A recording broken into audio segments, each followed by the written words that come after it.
ان کی life style تو بہتر ہو جاتی ہے، لیکن وہ جس لوگوں کے لیے کام کرتے ہیں نا ان کی زندگی نہیں بدلتی ہے. تو میں سمجھتا ہوں کہ خرابیاں ہیں. میں سوشل ورک اس لیے کر رہا تھا، لیکن میرا سوشل ورک کرنے کا طریقہ بالکل ڈفرینٹ ہے. میں کہتا ہوں کہ اللہ کے لیے کرو. آپ کو کوئی رجسٹر، کوئی نام شام اپنا بنانے کی اور وہ کرنے کی ضرورت نہیں ہے. آپ خدمت کر سکتے، خاموشی سے بھی کر سکتے. اور دوسری یہ بات ہے کہ میں سوچ رہا تھا کہ میں بڑا آرٹسٹ بھی بن گیا تو اتنے لوگوں کو تکلیفیں ہیں، اتنے پرابلمز ہیں، مجھے اس کی طرف توجہ دیں. اس لیے میں نے اپنا انٹرنیشنل کیریئر چھوڑ دیا تھا. نہیں تو میں باہر کے ملکوں میں رہتا اور وہاں پرسیو کرتا، لیکن میں ادھر آیا. میں نے کہا میں معذور بچوں کی زندگی بہتر کر لوں، میں جو آرفنز ہیں ان کے ساتھ کام کروں، جیلوں میں جو بچے ہیں ان کو انکریج کروں. اور کیونکہ لوگ صرف کہتے اسپیشل ہے تو اسپیشل کہتے کیا فرق پڑتا ہے؟ سیمینارز کرتے رہتے ہوٹلوں میں، تو جتنا پیسہ وہ خرچ کرتے سیمینار پہ. لیکن جمی انجینئر مجھے یہ بتائیں کہ آپ نے یعنی حکمران طبقے کو یا وہ لوگ جن کے پاس اختیار ہیں ان کو اپنے نوبل کاز کی طرف یعنی متوجہ کرنے کے لیے جو راستہ اختیار کیا وہ ہے واہ کے کاز، کہ آپ پیدل چلتے ہیں. آپ نے اب تک بہت لمبی لمبی واکس کی ہیں، کراچی سے آپ پشاور تک پیدل چلے ہیں، لاہور سے دہلی تک پیدل چلے ہیں، آپ نے بہت پیدل واک کیا، اس پہ بھی بات کروں گا. لیکن کیا آپ سمجھتے ہیں کہ ہمارے جیسے معاشرے میں جو پاکستانی معاشرہ ہے جہاں پر لوگ اپنے رائٹس کے لیے خود سوزیاں بھی کرتے ہیں تو حکمرانوں پر جو نہیں رینگتی، وہاں پیدل چلنے سے کتنا کا امپیکٹ آتا ہوگا اور کتنا کا آپ کو اپنے مقصد میں کامیابی ملتی ہوگی؟ میرے جو واکس تھے نا ان کو بہت امپورٹنس ملی ہے، انٹرنیشنلی بھی اور لوکلی بھی، کیونکہ لوگ جانتے تھے کہ میں اپنے لیے نہیں کر رہا. ہمارے لوگ پیار کرنے کے لیے تیار ہے اس شخص کو جو وہ سوچتے کہ بے لوس ہو. جب آپ کوئی شخص کا پتہ لگے لوگوں کو کہ وہ صحیح نہیں ہے، وہ اپنی زندگی میں محل بھی بنا رہا ہے، پیسے بھی بنا رہا ہے اور اس طرح رہ رہا ہے جیسا بادشاہ رہتا ہے، تو پھر اس سے تو پیار نہیں کرے گے. دوسری بات ہے کہ جیسے آپ نے کہا نا کمٹ سوسائڈ کرتے تو فرق نہیں پڑتا ہے. اس کی وجہ ہے نا ہمارے ابھی بھی سوسائٹی میں بہت کرپشن ہے، اور سوچ کی بھی کرپشن ہے، فائنینشیل کرپشن بھی ہے. اور دوسری بات ہے کہ ابھی خدمت گار نہیں بنے. وہ خدمت گار ہوتے نا تو وہ انہی طرح پھرتے جس طرح کے لوگوں کو سرو کرنے چاہتے. ان میں اور لوگوں میں فاصلہ بہت زیادہ ہے. وہ جب گاڑی سے گزرتے ہیں تو لوگ ان کو دیکھ بھی نہیں سکتے، ٹھیک ہے، اور ان سے بات بھی نہیں کر سکتے. پھر لوگوں کے جو مسئلے مسائل ہوتے ہیں وہ ان تک پہنچ بھی نہیں سکتے. تو پھر وہ مسئلے کیسے حل ہوگے جب وہ اس لوگوں تک پہنچ ہی نہ سکے جنہوں نے ان کے مسئلے حل کرنے. تو میں سمجھتا ہوں کہ ہمیں سوچ ہماری بہتر کرنی چاہیے. اور میں ہمیشہ کہتا ہوں کہ جب ہمارے سارے لوگوں کی نیتیں ٹھیک ہوگی تو یہ ملک بہت بہتر ہوگا، کیونکہ ہمارا ملک کسی ملک سے کم نہیں ہے، ساری دنیا سے بہتر ملک ہے. صرف یہ کہ لیڈ کرنے والا ہو شخص جو اس قوم کو راہ دکھائے اور ان کے ساتھ سادگی سے زندگی گزارے. آپ خود سوچو کہ اتنی بڑی گاڑیوں میں جب یہ غریب ایریا میں اترتے ہیں تو وہ غریب آدمی تو ویسے ہی کمپلیکس کا شکار ہو جاتا ہے کہ یہ شخص جو آ رہا ہے یہ میری مدد کیا کرے گا.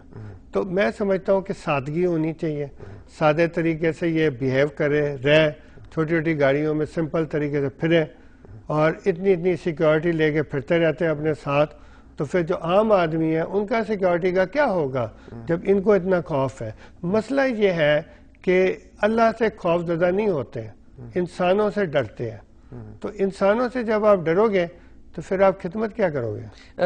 جمی آپ نے دنیا میں بہت گھومے ہیں، یورپ میں بھی اور ملکوں میں بھی.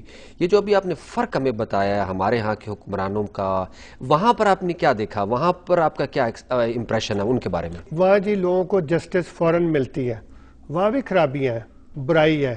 میں کہتا ہوں کہ غریبی کہیں بھی ختم نہیں ہو سکتی، برائی بھی نہیں ختم ہو سکتی. یہ جو ہو رہی ہے حرکتیں آج کل یہ بھی نہیں ختم ہو سکتی. لیکن وہاں سسٹم ان پلیس ہے. وہاں کسی کے ساتھ برائی ہوتی ہے اس کو فوراً جسٹس ملتا ہے. لیکن یہ ملتا ہے کہ وہاں سزا ملتی ہے، بے شک وہ بڑا ہو یا چھوٹا ہو فرق نہیں پڑتا. یا یہ ہے کہ جو لوگ پاورفل ہوتے ہیں وہ بچ جاتے ہیں، جو لوگ سڑک پہ بچائے سائیکلوں میں اور رکشا میں اور چھوٹی گاڑیوں میں پھرتے رہتے ہیں ان کو یہ پکڑ لیتے ہیں. تو میرا مطلب ہے، اور پھر بڑے کو تب پکڑتے ہیں جب کوئی پولیٹیکلی موٹیویٹڈ ہوتی ہے کوئی مسئلہ تو اس کو پکڑ لیتے ہیں. لیکن ویسے میں سمجھتا ہوں کہ اس قسم کا جسٹس نہیں ہے جس طرح کا دنیا میں ملتا ہے. ٹھیک ہے جمی انجینئر، آپ سے گفتگو کا سلسلہ جاری ہے. ایک مختصر سی بریک لیں گے. ناظرین ہمارے ساتھ ہیں جمی انجینئر. ایک مختصر سی بریک کے بعد واپس آتے ہیں. ہمارے ساتھ رہیے گا.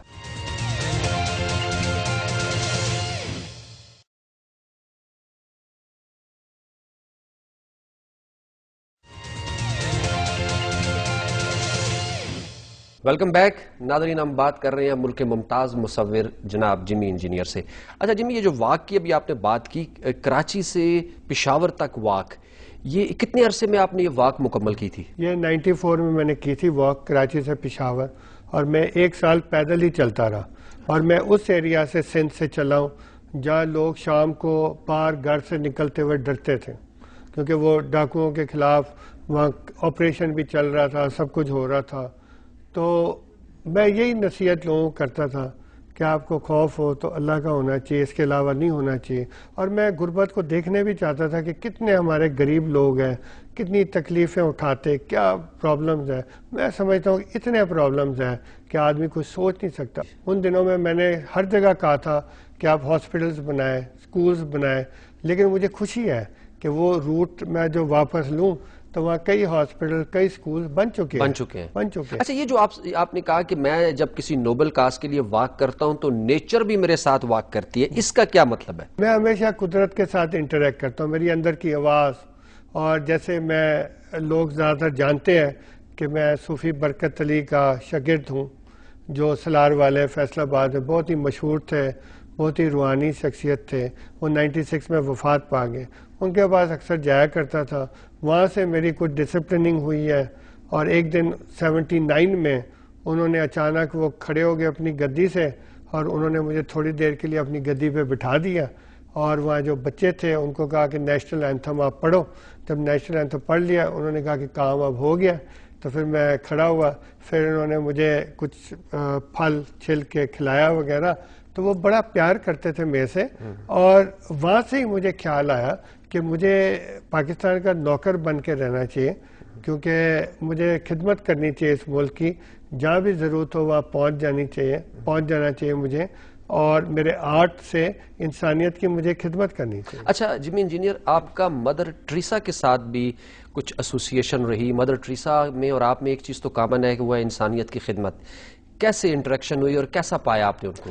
جی، وہ کراچی آئی تھی اور میں نے تو ان سے ملنا بھی نہیں تھا، وہاں قطار لگی ہوئی تھی.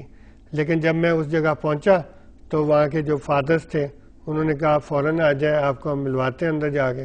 تو میں جب گیا تو میرے پاس کافی پرنٹس پڑے تھے میری پینٹنگز کے. میں نے وہ سارے کے سارے ان کو ڈونیٹ کر دیا اور کافی دیر تک ان سے گفتگو بھی کی. پھر میں نے بیٹھ کے ان کی باتیں بھی سنی. تو میں سمجھتا ہوں کہ وہ بہت ہی عظیم عورت تھی. لیکن ہمارے پاس جیسے ستار عیدی ہے، ان کو میں جب مدر ٹریسا سے ملا تو انہوں نے مجھے پوچھا کہ فادر ٹریسا کدھر ہے. تو میں نے کہا کہ ویسے تو کراچی میں ہوتے ہیں، میرے خیال ہے باہر گئے ہو گئے کہیں. تو میں نے یہ ان سے کہا تو بڑے امیوز ہوئی. اور انہوں نے مجھے کہا کہ ایون انسان جب مر رہا ہوتا ہے اس کو سکون سے اس کے قریب بیٹھ کر اس کو سکون سے کوئی ہیلپ کر دے اس کو اگلی دنیا میں جانے کے لیے، وہ بھی وہ کہہ رہی تھی کہ بہت بڑی خدمت ہوتی ہے. اچھا